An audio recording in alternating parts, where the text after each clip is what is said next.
नमस्कार, NDTV YouTube में आपका स्वागत है।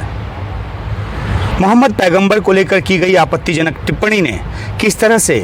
भारत की छवि को अंतर्राष्ट्रीय स्तर पर नुकसान पहुंचाया है, उसकी एक बानगी देखने को मिली है।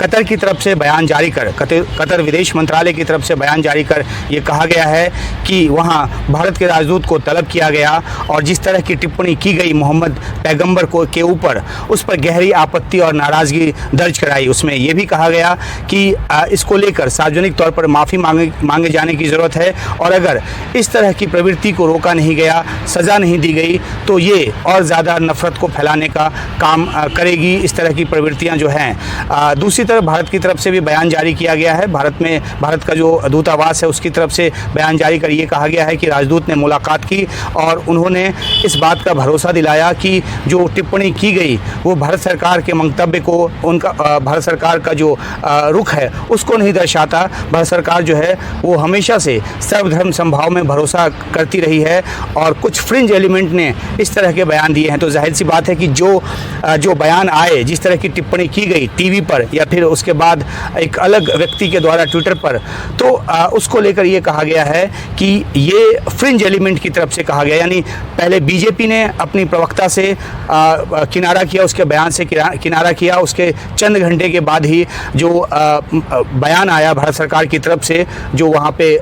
भारतीय दूतावास के ज़रिए जो कतर को कम्युनिकेट किया गया, उसमें फ्रिंज एलिमेंट कहा गया। तो जाहिर सी बात है कि मामला काफ़ी गंभीर रुख ले चुका है और भारतीय जो प्रोडक्ट है उसके हित पर भी ये असर डालने लगा था, बल्कि ये कह सकते हैं कि लगा है, क्योंकि कई मुस्लिम कंट्री में जो भारतीय प्रोडक्ट है उसके बायकॉट को लेकर ट्विटर पे ट्रेंड चल रहा है। तो एक टिप्पणी जिसको कि घर में शायद उतनी तवज्जो नहीं दी गई, हालांकि यहाँ पे भी काफ़ी विरोध हुआ, लेकिन उसके कई दिन बीत जाने के बाद जब ये लगा कि अब जो अंतर्राष्ट्रीय स्तर पर इस तरह की आपत्तियां आ रही हैं और ख़ास तौर पे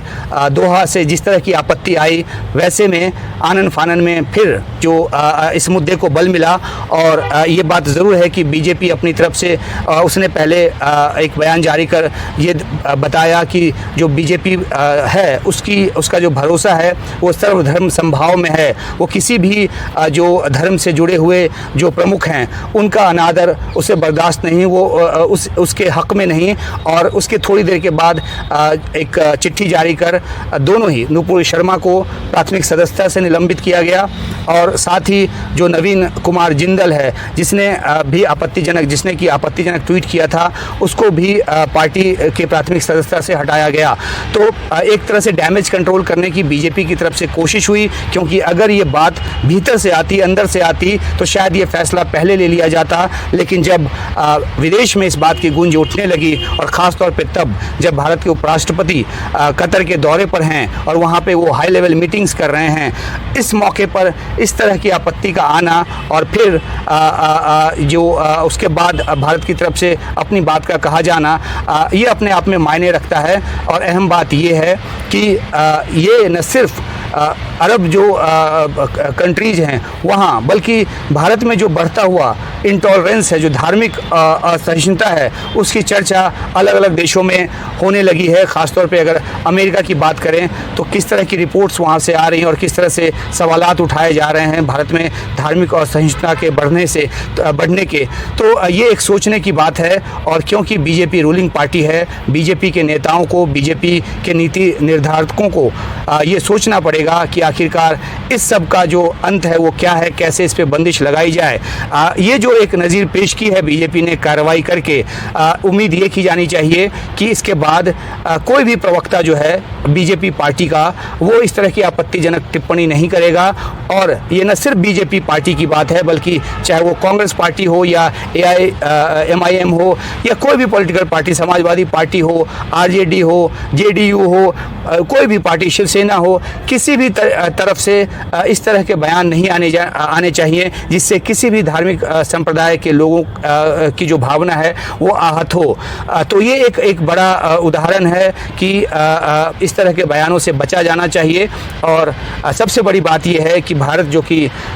दशकों से, सालों से और हमेशा से, आप कह सकते हैं कि सदियों से एक धार्मिक तौर पे सहिष्णु देश माना जाता रहा है, उस सहिष्णु देश को लेकर अगर इस तरह की टिप्पणियां और इस तरह की आपत्तियां टिप्पणियां आने लगे तो एक काफ़ी मुश्किल काम होगा। तो भारतीय दूतावास की तरफ से बयान देकर साफ कर दिया गया है भारत की स्थिति को, और ये जता दिया गया है कि जो व्यक्त टिप्पणी है उसका भारत सरकार से कोई लेना देना नहीं है, कार्रवाई कर दी गई है, ये भी कहा गया है। लेकिन अब ये भी देखना है कि सदस्यता से हटाने के साथ साथ जो एक जांच की बात की गई है, उस जांच में क्या कुछ ऐसा लूप होल ढूंढा जाता है या कुछ इस तरह से जांच को आगे बढ़ाया जाता है कि आने वाले दिनों में इनकी पार्टी में वापसी हो, या इनके जो इनका जो दोष है उसको माफ़ कर दिया जाए। लगता नहीं, इस बात की उम्मीद कम है, लेकिन फिर भी क्योंकि बहुत तरह की चिंताएं समाज के अलग अलग वर्गों से निकलकर ये भी सामने आ रही है कि शायद ये अभी के लिए कार्रवाई कर दी गई है, बाद में शायद